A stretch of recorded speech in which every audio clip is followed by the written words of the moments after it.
Vous aimez notre travail? Alors likez nos vidéos et partagez-les autour de vous afin d'édifier le plus grand nombre. Merci. Nous vous souhaitons une bonne écoute.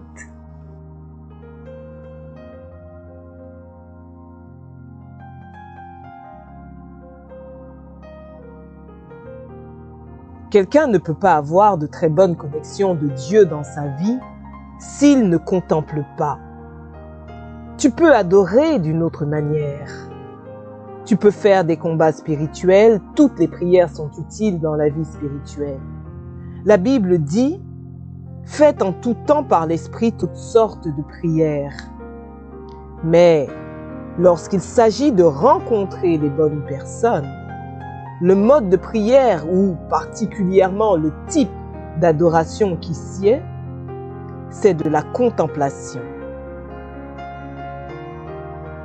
Donc tu dois développer la vie de contemplation. C'est une vie que tu dois développer même sans attendre une bonne connexion. Tu dois contempler tout le temps.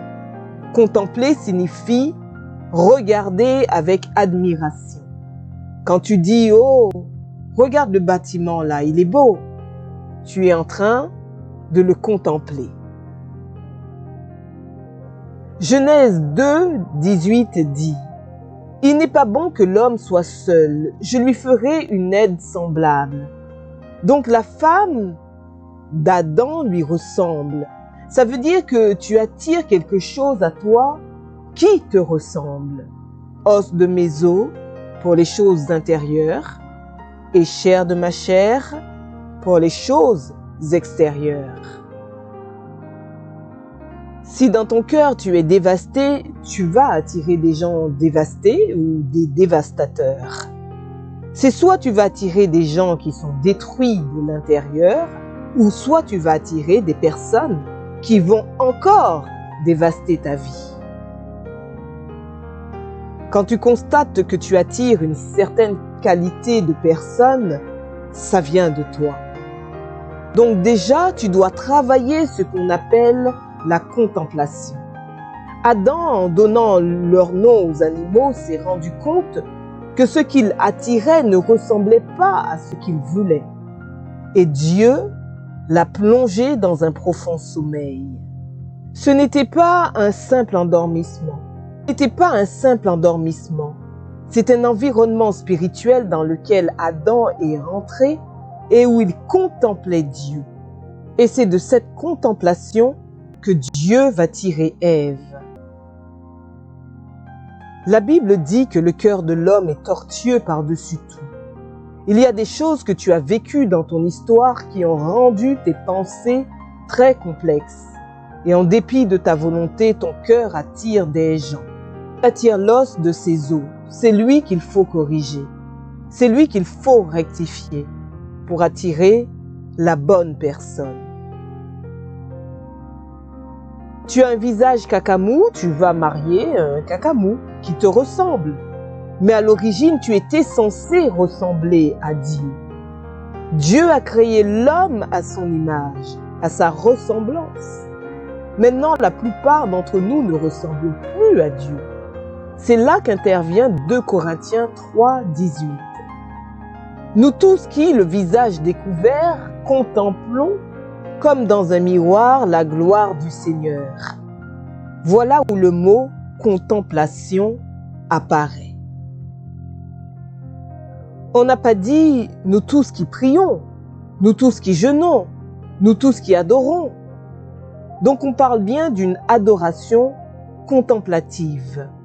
Dans cette contemplation, si Dieu te rend tel que lui-même il est, tu vas attirer ce qui te ressemble en vrai. Je ne sais pas si tu comprends.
Si je veux attirer un bon conjoint et une bonne relation, je ne dois pas commencer par aller chercher les gens.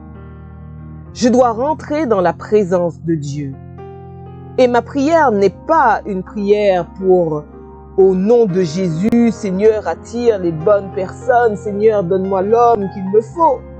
C'est pas ça la prière.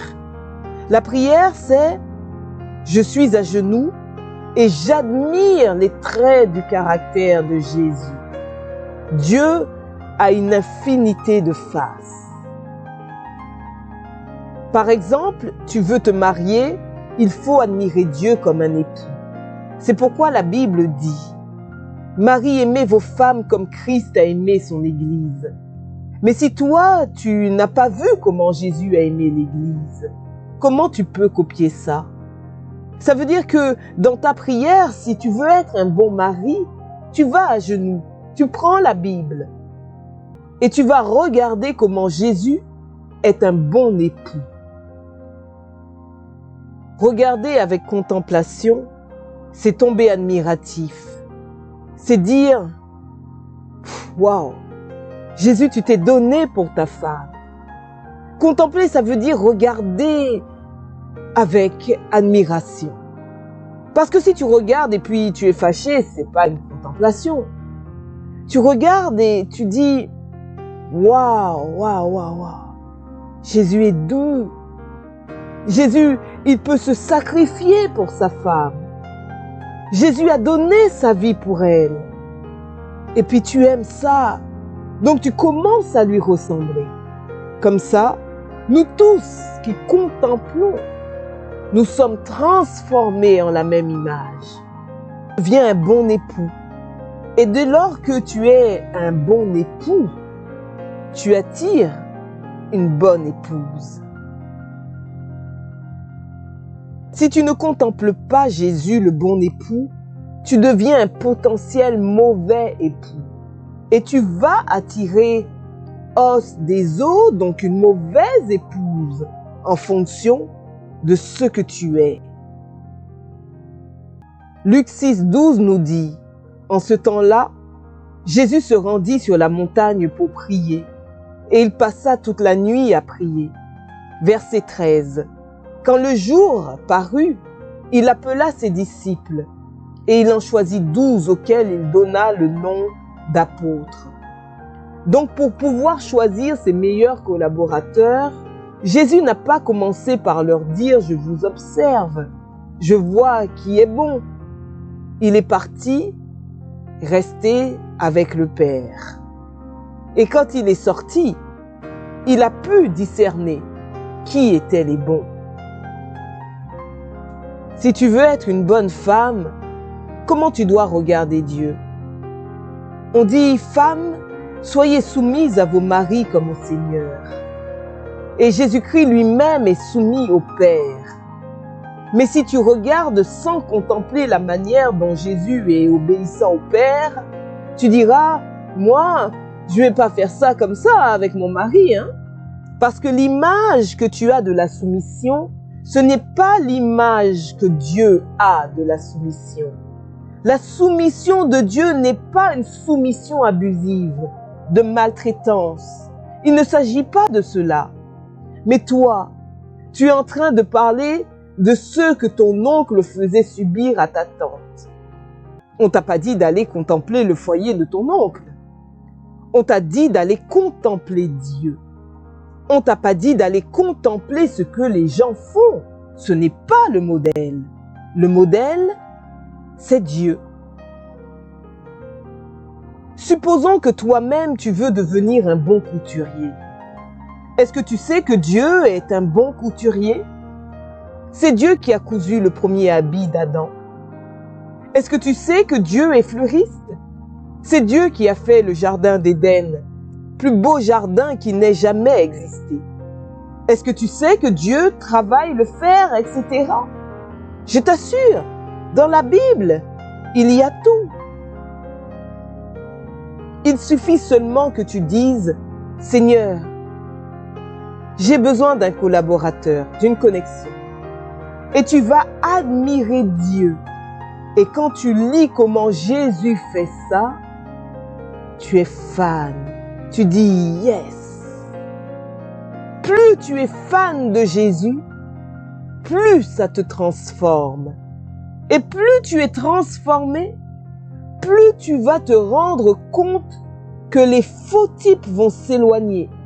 Et subitement, plus tu vas ressembler à Jésus parce que tu es transformé à son image de gloire en gloire.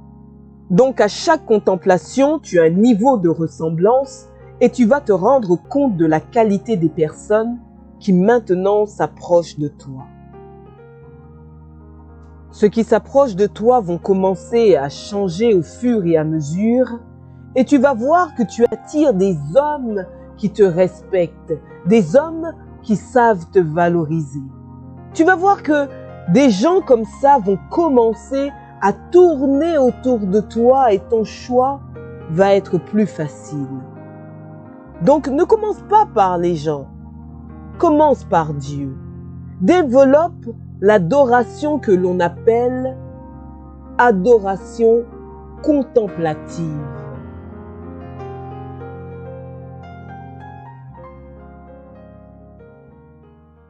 Voilà, c'est tout pour cette vidéo. Mais comme promis, nous allons partager avec vous la citation que nous avons sélectionnée.